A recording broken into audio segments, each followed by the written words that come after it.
저는 우리 시댁 이야기를 할까 합니다. 여기저기 사연을 많이 들어보긴 했지만 이런 사연도 있을까 싶어서 이렇게 글을 보내봅니다. 우리 시댁은 시부모님과 형님 부부와 우리 부부가 있습니다. 시부모님은 대한민국의 여느 시부모님과 다를 바가 없는 그냥 평범한 분들이세요. 그런데 형님 부부가 조금 특이하다면 특이한데 형님과 아주버님 두 분 다 경찰입니다. 그러니까 경찰서에서 같은 업무를 하면서 만나 결혼까지 한 케이스예요. 그런 두 분은 성격이 어찌나 비슷한지 옆에서 보고 있으면 놀라울 정도인데요. 이걸 예민하다고 해야 할까요? 아니면 직업정신이 투철하다고 해야 할까요? 특히나 우리 형님은 불의를 보면 참지 못하는 그런 성격입니다. 그에 비해 우리 부부는 무난한 성격이고 회사도 그냥 평범한 회사를 다니고 있어요. 그러다 보니 시어머님이 형님보다는 저를 더 편하게 생각했고 무슨 일이 있을 때마다 수시로 저를 부르곤 했어요. 그런 시어머님은 결혼 전 시댁에 인사를 갔을 때 상다리가 부러지도록 음식을 차려놓고 저를 기다리고 있었는데요. 정말 반가워요. 많이 먹어요. 라며 연신 싱글벙글이셨어요. 그런 시어머님을 보며 저도 기분이 좋았는데 그렇잖아요. 첫 인사를 드리러 갔는데 그렇게 환영해 주시니 제 입장에서는 감사할 뿐이었어요. 그런데 얼마 지나지 않아 그 이유를 알게 되었는데요. 제가 식사를 하려고 수저를 드는 순간 내가 우리 둘째한테 들어보니 진희 씨는 아주 착한 사람이라고 입이 닳도록 말하더라고요. 라며 시어머님이 다시 한박웃음을 지으셨어요. 네? 아, 감사합니다. 아무래도 저에 대해 좋은 말만 한 것 같습니다. 라고 제가 말을 했는데 옆에서 제 말을 듣던 남편이 엄마 걱정 마. 우리 진이는 형수님이랑 완전 달라. 얼마나 착한데. 내가 그거 하나는 자신 있게 말할 수 있어. 형은 도대체 형수님이랑 어떻게 사는지 모르겠어. 우리 진이처럼 착한 사람하고 살아야지. 남편이 아주 자랑스럽다는 듯이 말했어요. 그런 남편의 말을 들으며 언젠가 남편이 흘리듯이 했던 말이 문득 생각났는데요. 우리 형수님은 경찰인데 피도 눈물도 없어. 옆에 있으면 찬바람이 쌩쌩 불어. 그래서 우리 엄마랑 사이도 엄청 안 좋아. 근데 우리 결혼하면 진이 너는 착해서 우리 엄마가 엄청 좋아하겠다. 라는 말을 한 적이 있었거든요. 암튼 그날 가족들의 표정은 그동안 형님한테 질릴 대로 질린 모양인지 형님의 말을 하는 것조차 그다지 좋아하지 않는 그런 분위기였어요. 거기다 제가 시댁에 인사 간다고 한 달 전부터 미리 말을 했음에도 형님 부부는 그 자리에 참석조차 안 했으니까요. 결혼할 상대가 첫 인사를 간다고 하면 대부분 가족들이 다 같이 모여서 식사 정도는 같이 하지 않나요? 그런데 그날 형님 부부는 부르지도 않았더라고요. 그리고 그 뒤부터 저는 시부모님의 무한 애정을 받으며 결혼을 했고 그 이후에도 엄청난 관심을 받으며 살고 있었어요. 시부모님은 정말 큰일이 아니면 형님 내외를 부르지도 않았고 결혼식 이후 형님 얼굴을 본 게 몇 번 되지 않을 정도였어요. 하지만 저는 시댁에 수시로 불려다녔는데 명절 전 음식도 시어머님이랑 저만 만들었고 형님은 명절 당일 잠시 들러 인사만 하고 가는 정도였어요. 거기다 큰댁에서 제사를 지낼 때도 시부모님은 저만 데리고 다닐 정도였고요. 그러면 저는 큰댁에 가서 제사 음식까지 거들어야 했는데요. 그러다가 제 불만도 조금씩 쌓여만 갔고 남편과 다투는 일도 잦아졌어요. 어느 날은 제가 너무한 거 아니야? 며느리가 둘인데 왜 나만 이렇게 해야 하는 거냐고 라며 남편에게 따지기도 했지만 자기야 정말 미안해. 형수님은 경찰이라 정말 바쁜가 봐. 근데 제사 때 자기까지 안 가면 큰어머니가 우리 엄마를 엄청 무시할 거야. 남편이 제게 사정하듯이 말했어요. 큰어머님이 무시하긴 뭘 무시한다는 거야? 제가 물었어요. 사실 말이야. 할아버지 재산을 큰아버지가 다 물려받아서 큰 집이 우리 집보다 훨씬 더 잘 살거든. 근데 우리 집은 딱히 뭐 볼 것도 없잖아. 그래서 큰어머니가 우리 집을 대놓고 무시하거든. 근데 우리 결혼하고 나서 엄마가 자기 데리고 큰댁 가면서 엄청 좋아하고 있거든. 엄마 말로는 자기가 옆에 있으면 막 힘이 난다고 하더라고. 그러니까 자기가 좀 이해 좀 해줘라. 사실 형수님 고집은 아무도 못 말리거든. 이라며 남편이 집안 사정에 대해 자세히 말을 하기 시작했는데요. 형님 부부가 결혼하고 첫 명절 때 시어머님이 형님에게 전날 미리 시댁으로 오라고 했다는데요. 어머님, 저 그날 바빠서 못 갈 것 같아요. 그래서 말인데요. 제가 명절 음식 잘하는 곳 알고 있거든요. 그곳에다 주문해 놓을게요. 그럼 나중에 찾으러 가기만 하면 돼요. 거기 음식이 맛도 좋고 깔끔해서 꽤 유명해요. 라는 말을 했다고 하는데요. 뭐? 집에 여자들이 있는데 직접 음식을 해야지. 음식을 사다 먹다니. 그런 얘기는 TV에서 간혹 보긴 했지만 우리 며느리 입에서 그런 말이 나올 줄은 꿈에도 몰랐구나. 시어머님이 깜짝 놀란 채 형님에게 말을 했답니다. 그렇잖아요, 어머님. 그 음식 한다고 하루 종일 쪼그리고 앉아서 고생하는 것보다는 괜찮은 음식점에서 사는 게 훨씬 나아요. 시대가 바뀌면 생각도 바뀌어야 하는 거예요. 형님이 시어머님에게 일장 연설을 늘어놨다고 합니다. 뭐? 그럼 너는 음식하러 못 오겠다 그 말인 거냐? 그렇죠. 경찰 일이 맨날 비상이기도 하고 진짜 바쁘거든요. 그리고 솔직히 우린 맞벌인데 왜 저만 음식을 해야 하는 거예요? 음식 준비하려면 부부가 같이 하는 게 맞는 거죠. 라며 형님이 시어머님에게 따지듯이 말을 한 모양인데요. 아니, 우리 아들은 명절 음식 이런 거 해본 적이 없어서 있어봤자 별 도움도 안 되니까 그렇지. 어머님, 저도 명절 음식 해본 적이 별로 없어요. 그럼 저도 별 도움이 안 되겠네요? 맞죠? 라고 형님이 물었고, 그런 형님의 말에 화가 머리끝까지 난 시어머님이 그래 됐다. 네 마음대로 하거라. 그냥 오지 마라. 나 혼자 하마. 라며 전화를 끊어버렸다는데요. 그 뒤 형님은 명절날 음식을 하지 않게 되었다네요. 그리고 제사 이야기가 나왔을 때도 사실 저는 이해가 잘 안 돼요. 얼굴도 모르는 조상님들 제사 때문에 제가 왜 늦은 밤까지 그 고생을 해야 하는 거죠? 라는 말을 했다는데요. 예, 그게 말이다. 제사를 안 지내면 조상님들이 노하셔서 후손들한테 안 좋다고 하지 않니? 이게 다 너희들 잘 되라고 그러는 거야. 시어머님이 형님을 설득하기 위해 나름 노력하셨다고 합니다. 그 이유는 제사를 지내기 위해 큰 댁으로 가야 했는데 형님 부부가 결혼 후 첫 제사였기에 아무래도 같이 가길 원했던 것 같아요. 하지만 말빨좋기로 유명한 우리 형님이 어머님, 그건 정말 말이 안 되는 논리인데요? 명색이 조상님들인데 제사상을 안 차려드린다고 후손들에게 벌을 내린다는 말씀이신 거잖아요. 그럼 그건 조상이 아니라 악귀인 거죠. 아니 어떻게 그럴 수가 있어요? 라는 말을 했다는데요. 그런 형님의 말을 듣던 시어머님이 결국 휴대폰까지 집어 던져버렸다고 하네요. 그 뒤에도 참 많은 사건들이 있었는데 그중 대표적인 사건 하나만 말씀드려 볼게요. 그날은 우리가 결혼 후 시아버님의 첫 생신이셨고 다 같이 외식을 하기 위해 아주버님이 미리 예약한 식당 근처로 갔는데 지하 주차장까지 내려가기 귀찮았던 시어머님이 차를 도로가에 대충 주차를 하셨어요. 근데 그 도로가에 시어머님만 주차를 한 게 아니라 다른 사람들도 많이 주차를 했던 상황이었기에 우리 모두 아무 생각이 없었는데요. 지하 주차장에 차를 세우고 올라온 형님이 시어머님을 보며 어머님, 차 어디다 세우셨어요? 라고 단숨에 물었어요. 차? 이 앞에 도로가에 세웠는데 왜? 그때쯤 시어머님의 표정에서 약간의 긴장감 같은 것이 느껴졌던 것 같은데요. 형님의 성격을 잘 알고 있었던지라 아마도 미리 짐작은 하셨던 것 같아요. 어머님, 지하에 주차장이 있는데 왜 도로가에 차를 주차하세요? 형님이 시어머님에게 따지듯 물었어요. 아니, 나만 세운 것도 아니고 다들 주차했잖니. 그걸 가지고 뭘 그렇게 호들갑이야. 오늘 네 시아버지 생신이니까 그만하자꾸나. 라며 시어머님이 말을 돌리려고 했지만 어머님, 바로 그런 생각이 문제란 말이에요.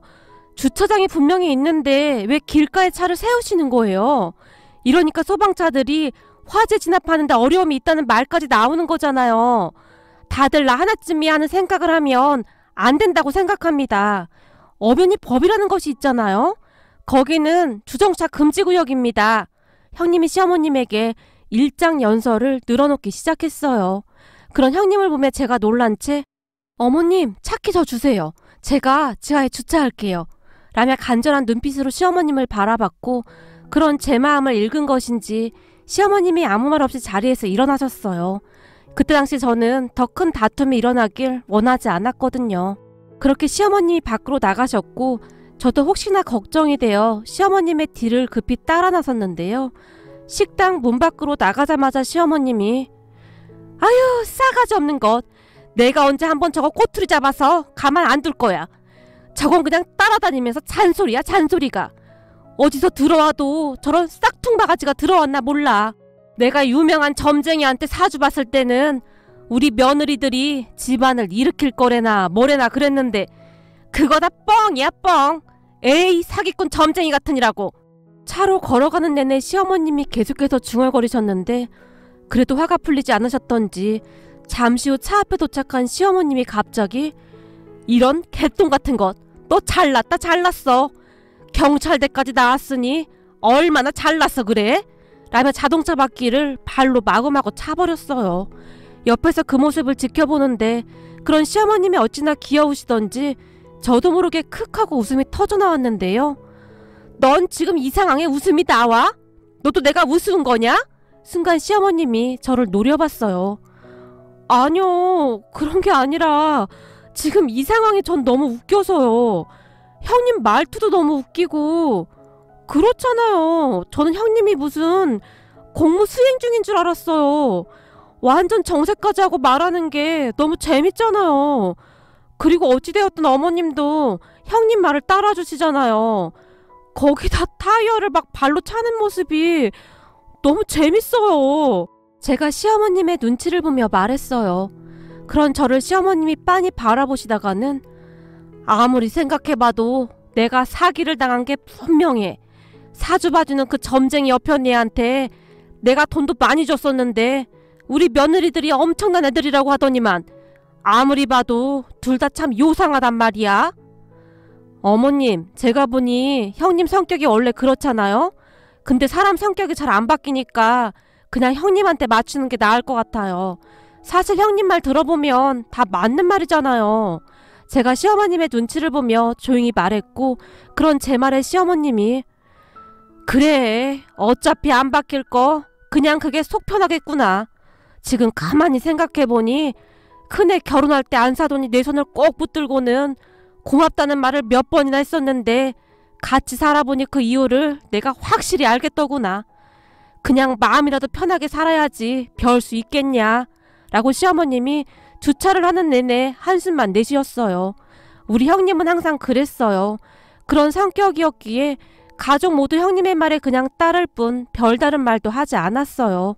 그렇다고 해서 형님이 제게 막 함부로 하거나 그런 것도 아니었고 예의는 바른 사람이었기에 저도 별로 신경 쓰지도 않았고요. 그러던 어느 날 집안이 발칵 뒤집어지는 일이 일어났는데요.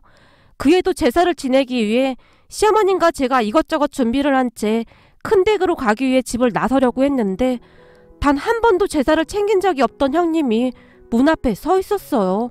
그런 형님을 보며 시어머님이 깜짝 놀란 채 네가 여긴 웬일이냐? 우리 지금 제사 지내러 가야 하는데 다음에 오거라 라고 형님에게 말을 했는데요. 그래서 왔어요. 오늘 제사 지내러 가는데 저도 같이 가려고요. 오늘은 별다른 일도 없어서요. 라는 말을 하는 게 아니겠습니까? 뭐? 네가 제사를 지내러 가겠다고? 시어머님이 놀란 채 물었고 네, 물론 저는 제사 그런 게 참 마음에 안 들긴 한데 그동안 동서만 계속 고생하는 것 같기도 하고 오늘은 저도 시간이 나서요. 저도 같이 갈게요. 라며 형님이 제가 들고 있던 짐을 들고 앞장섰는데 그 모습을 보면 시어머님의 얼굴이 갑자기 변하기 시작했어요. 저기 말이다. 큰애야. 너는 그냥 안 가도 될 것 같은데 네가 나란 일 하느라 좀 바쁘니 오늘 같은 날은 그냥 집에 가서 푹 쉬어. 작은애랑 나랑만 가마. 그렇지 작은애야. 라며 시어머님이 윙크까지 하며 간절한 표정으로 저를 바라봤어요. 네? 아 맞아 형님. 형님 힘드실 텐데 안 오셔도 돼요. 이제 저도 제법 익숙해져서 할만하고요. 그러니까 우리끼리 다녀올게요. 라고 제가 말을 했는데 시어머님의 표정이 아주 흡족해 보였어요. 하지만 형님은 아니야 시간 있을 때 가봐야지. 괜찮아. 라면 웬일인지 자꾸만 딸 하나 사겠다고 했고 형님의 고집을 잘 아는지라 결국 시어머님은 울며 겨자 먹기로 형님을 데리고 큰 댁으로 갔습니다. 가는 내내 시어머님의 얼굴에 걱정이 가득해 보였는데요. 저는 그런 시어머님의 마음이 조금은 이해가 되었어요. 좀 전에도 말씀드렸듯이 큰댁 큰어머님이 조금 막무가내였거든요. 말도 거칠게 하시고 항상 보면 우리 시어머님에게 함부로 하는 것이 한눈에 봐도 티가 났어요. 그 모습이 한 번은 저도 욱해서 한마디 하려고 했지만 다들 저를 말리더라고요. 옆에 있던 남편이 그냥 조용히 해. 잠깐만 참고 있으면 돼. 라는 말까지 했거든요. 그 말에 짜증이 났지만 그냥 참고 말았어요. 남편 말대로 괜히 저 때문에 분란이 일어나면 시어머니 입장이 난처해질까 걱정이 되었거든요. 그런데 그날 결국 사단이 나고 말았는데요. 그 사건은 아주 단순한 것부터 시작이 되었어요. 제사를 위해 친척들이 다 모였는데 여기서 잠시 설명을 드리자면 우리 시어머님이 둘째 며느리세요. 그 밑으로 작은어머님이 계시고 고모님이 한 분 계십니다. 그러니까 시아버님의 형제분들은 총 4남매세요. 근데 그 4남매 중 우리 시아버님이 재산만 놓고 봐서는 형편이 가장 안 좋다고 해야 할까요? 그러한 부분으로 큰어머님이 항상 우리 시어머님에게 함부로 했던 것 같아요. 그날도 역시 큰어머님의 말도 안 되는 행동이 시작되었는데 이거 내가 선물 받은 건데 몸에 아주 좋은 거래. 자, 하나씩 받아. 라며 홍삼을 한 상자씩 나눠주셨어요. 그런데 정말 어이없게도 우리 시어머님만 쏙 빼고 나눠주신 거죠. 그리고 그 순간 시어머님의 표정이 좋지 않았는데요. 생각해보세요. 그날따라 큰며느리까지 따라왔는데 며느리들 앞에서 그런 꼴을 당했으니 시어머님의 기분이 더욱 나빴을 것 같긴 했어요. 아니 형님, 저는 왜 안 주시는 거예요? 시어머님이 큰어머님에게 따지듯이 물었어요. 물론 그동안 큰어머님에게 쌓인 것도 많았겠죠. 뭘? 아, 홍삼. 홍삼 개수가 부족하니까 안 줬지. 그리고 선물은 주는 사람 맘 아니야? 큰어머님이 아무렇지도 않게 말했어요. 아니 그건 좀 그렇지 않나요? 그럼 우리 없을 때 주던지요. 떡하니 사람 앞에 세워두고 뭐 하시는 겁니까? 순간 시어머님의 얼굴이 새빨갛게 변했는데 정말 화가 많이 나신 듯 했어요. 아니 이 사람아, 내가 주고 싶은 사람 주겠다는데 자네가 무슨 상관이냐고. 그리고 자네야 워낙 튼튼하니까 그런 거 안 먹어도 되잖아. 자네 거울 좀 한번 봐봐. 이건 뭐 무슨 곰도 아니고 몸이 그게 뭐야. 사람은 나이 들수록 관리를 해야 하는 거야. 하긴 돈이 없으니까 관리하기도 어렵긴 하겠네. 그러니까 그냥 좋게 생각해. 홍삼 먹어봤자 살만 드룩드룩 더 찌지 않겠어? 라고 말하던 큰어머님의 얼굴에는 비웃음이 가득했어요. 뭐예요? 형님 지금 말 다 했어요? 형님 진짜 너무하네요. 제가 그동안 꼭 참고만 있었더니 제가 아주 우스웠죠? 그까지 돈 좀 있다고 유세란 유세는 다 부리고 사실 그동안 무슨 일 있을 때마다 제가 일도 제일 많이 했잖아요. 그동안 무슨 종 부리듯이 부려먹고는 이게 지금 할 소리예요? 형님 그러는 거 아니에요. 까놓고 얘기해서 형님 내가 이렇게 사는 거 시부모님 유산 가지고 잘 먹고 잘 사는 거 아닙니까? 사람이라면 최소한 미안한 마음이 있어야죠. 근데 지금 이게 뭐 하는 짓입니까? 나이를 먹었으면 나이값을 좀 하세요. 며느리들 앞에서 창피하지도 않아요? 라며 시어머님이 큰어머님을 있는 대로 노려봤어요. 뭐? 나이값? 어디서 니까짓 게 나한테 이래라 저래라야? 라며 큰어머님이 우리 시어머님을 노려봤는데요. 까짓 거 그럼 우리도 소송해서 시부모님 재산 받아야겠네요. 내가 들어보니 소송하면 그 유산 받을 자격 충분하다고 하던데요. 아무리 양심에 털이 났어도 그렇지 사람이 어쩜 그리도 악독할 수가 있어요. 악마가 왔다가 형님 보고 놀라서 도망가겠네요. 라며 우리 시어머님이 단숨에 말을 해버렸어요. 그리고 그 순간 가족들이 그런 두 분 옆에서 어쩔 줄을 몰라 하고 있었는데요. 우리 시아버님만이 여보 이게 지금 뭐 하는 짓이야? 라는 말을 했지만 이미 정신줄을 놓아버린 시어머님의 귀에 그런 소리가 들어올 리가 없었겠죠. 그렇게 가족들이 안절부절 못한 채 서 있었는데 돈만 많으면 뭐하냐? 마음 씀씀이가 거렁뱅이보다 못한데. 조카 며느리들 잘 봐봐. 당신 시어머니가 이런 사람이야. 그러니까 자네들도 조심해. 라는 말을 해버렸어요. 그리고 그 순간 큰어머님도 이성을 잃어버렸고 순식간에 우리 시어머님에게 달려들었는데 그 모습을 보며 깜짝 놀란 형님이 저기 우리 어머님 허리가 안 좋으셔서 막 밀치거나 그러시면 안 됩니다. 라며 큰어머님의 앞을 가로 막아버렸는데요. 뭐가 어쩌고 어째? 더욱 화가 난 큰어머님이 형님을 두 손으로 있는 힘껏 밀어버렸어요. 그 바람에 아! 라는 소리와 함께 형님이 저만큼 나가 떨어졌어요. 그런 형님을 보며 우리 시어머님의 눈이 더 뒤집어지셨는데요. 야! 어디서 감히 우리 며느리한테 손을 대! 시어머님이 큰어머님에게 달려들었어요. 그렇게 두 분은 순식간에 뒤엉켜서 머리끄댕이를 잡고 흔들어댔어요. 아이고 이 양반이 사람 잡네! 라며 우리 시어머님이 소리를 질렀고 그 모습을 보던 우리 형님이 다시 일어나더니 순식간에 큰어머님의 허리를 감싸 안고는 우리 어머님한테 뭐 하시는 거예요? 지금 우리 어머님 허리 안 좋으신데 잘못되면 책임지실 거예요? 빨리 이 손 놓으세요! 라며 형님이 큰어머님을 뜯어 말렸어요. 그 바람에 온통 난리가 났는데 옆에 있던 큰어머님의 첫째 며느리가 이를 어째 누가 좀 말려봐요. 동서가 좀 말려봐. 라며 발만 동동 굴렀고 어머 형님 제가 어떻게 말려요. 왜 저한테만 그러세요? 형님이 직접 해보시던지요. 큰어머님의 둘째 며느리가 호들갑을 떨어댔어요. 그런데 그 순간 우리 형님이 제게 동서 큰어머님 다리 붙들어 빨리! 라고 말을 했고 그런 형님의 말에 제가 순식간에 큰어머님의 다리를 잡고 늘어졌어요. 그리고 형님은 계속해서 큰어머님의 허리를 더욱 세게 감싸 안았는데 나 놓으라고 이 싹퉁 바가지야. 시어머니랑 며느리가 수준이 아주 똑같구만. 이라며 큰어머님이 소리를 지르시다가는 중심을 잃고 그대로 넘어지셨는데요. 그 바람에 형님이 바닥에 내동댕이 쳐졌고 저도 같이 넘어졌는데 큰어머니의 발에 얼굴이 부딪히면서 약간의 멍자국이 생겼어요. 그리고 제사를 지내기 위해 차려놓은 음식들이 다 쏟아지고 난리가 난 건 말할 것도 없었고요. 그런 모습에 혼비백산한 큰아버님이 그만들 하지 못해?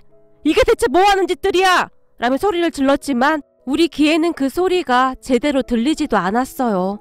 그때 당시 우리는 이미 진이 다 빠져 있었으니까요. 그런데 그 순간 우리 시어머님의 얼굴에 회심의 미소가 가득했는데요.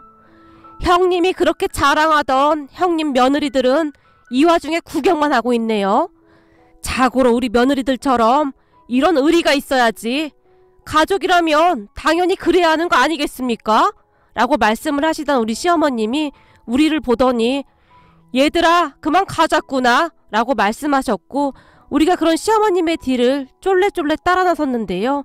그 순간 큰어머니가 아유 내가 분해서 못 산다. 시애미랑 며느리들이 아주 사람을 잡는구나 라며 땅바닥을 치며 눈물을 흘렸어요.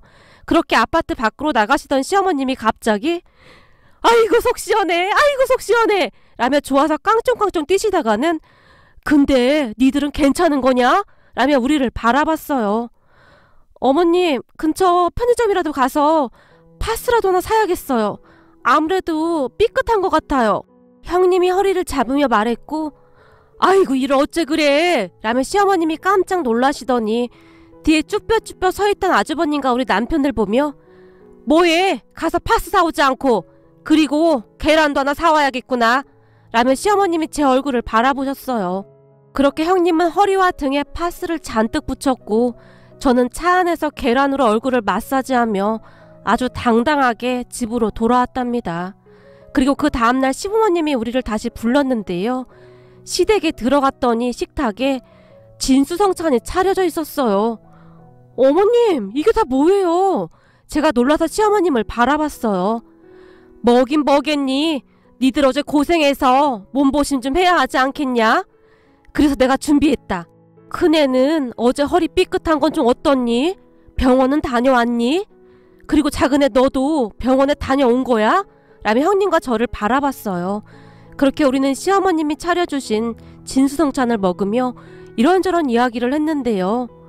아무리 생각해봐도 그 점쟁이 말이 맞았어. 나한테 며느리 복이 있다고 했었는데 그 말이 딱 맞았어. 니들도 봤지? 그 집 며느리들은 멀뚱멀뚱 서서 구경만 하고 있었잖니? 아무리 봐도 우리 며느리들이 최고다 최고야 라며 형님과 제 앞접시 위에 닭다리를 하나씩 놓아주시고는 그날 보니까 아들도 다 필요 없어.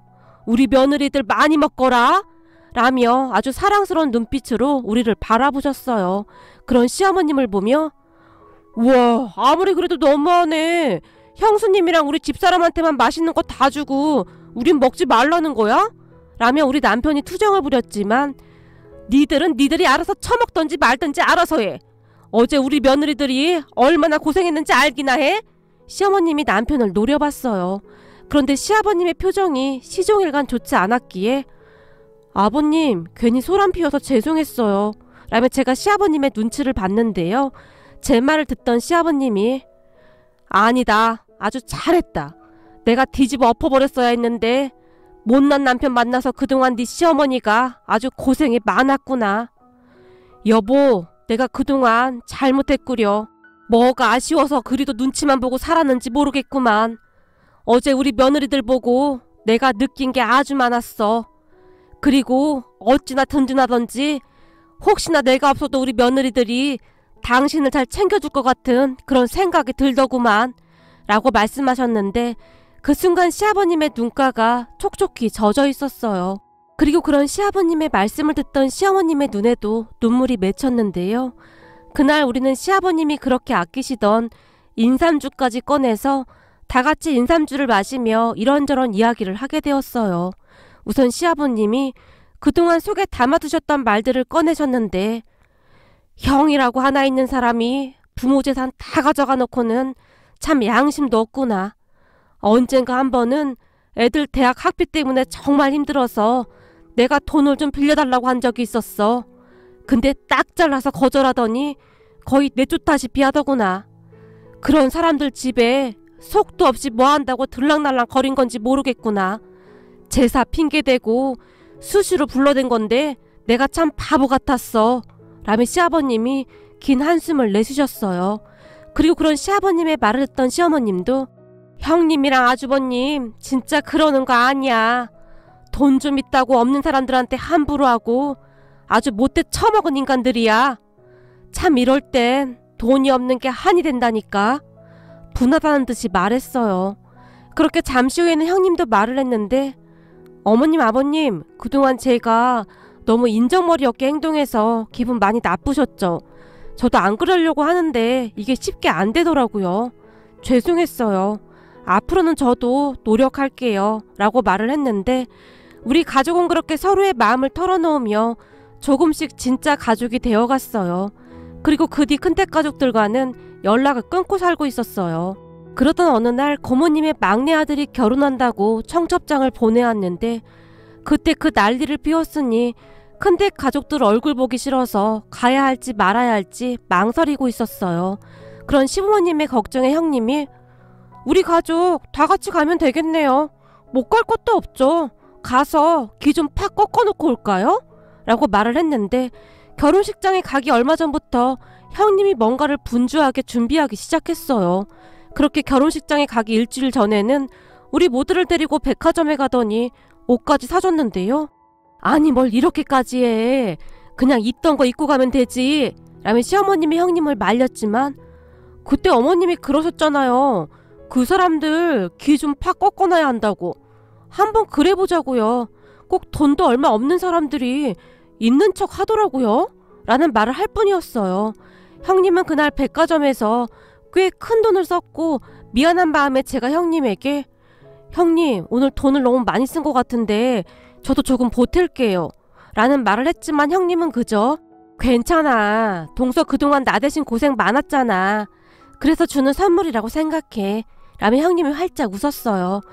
그렇게 고모님 아들 결혼식 날 우리 가족 모두 쫙 빼입고 결혼식장으로 향했는데요. 거기다 형님이 차를 한 대 끌고 왔는데 엄청 고급스러운 자동차였어요. 아니 이 차는 뭐냐? 시어머님이 놀란지 형님을 바라봤고 제 차예요. 얼마 전에 친정아빠가 차를 새로 샀는데 남 주긴 아깝다고 저한테 주셨어요. 근데 이 차를 타고 경찰서로 출근을 어떻게 해요? 그래서 그동안 주차장에 그냥 세워뒀었는데 오늘 같은 날은 이 차 타고 가는 게 좋을 것 같아서요. 라며 활짝 웃었어요. 그런 형님의 말에 시부모님은 옷까지 쫙 빼입은 채 고급 승용차에 올라탔고 우리 가족은 아주 당당하게 결혼식장으로 출발했어요. 결혼식 30분 전에 도착을 했는데 그때 마치 큰댁 가족들도 결혼식장으로 들어서고 있었어요. 그러다가는 우리 시부모님이 고급 승용차에서 내리시는 것을 보고는 많이 놀란 표정이었는데요. 특히나 큰어머님이 많이 놀란 듯 서 있다가는 정말 궁금하긴 했던 모양이었던지 고모님을 시켜서 우리 남편에게 누구 차인지 물어보라고 했다네요. 그렇게 우리 형님 차라고 하자 사람들 눈이 순식간에 바뀌었는데요. 사실 저는 차에 대해서 잘 몰라서 그 차가 얼마나 좋은 차인 줄은 잘 몰랐거든요. 그냥 꽤 좋은 차라고만 알고 있을 뿐이었는데요. 그 차가 정말 좋은 차였던 모양입니다. 다들 수근거리고 난리도 아니었거든요. 그렇게 알게 된 사실인데요. 우리 형님 집이 조금 잘 산다는 것은 알고 있었지만 그 정도로 잘 사는 줄은 전혀 몰랐었는데요. 사실 형님이 옷도 항상 경찰복만 입고 다녔고 그런 부잣집 딸이 굳이 경찰을 할 이유가 있을까 싶기도 했거든요. 물론 경찰이 나쁘다라고 하는 것은 아니지만 힘든 직업임에는 틀림없으니까요. 그동안 힘들게 일하는 모습을 자주 봐왔었기에 그런 형님이 더욱 자랑스럽게만 느껴졌어요. 그렇게 우리 시부모님의 어깨에 힘이 팍 들어갔고 시부모님이 아주 의기양양해진 것은 말할 것도 없었고요.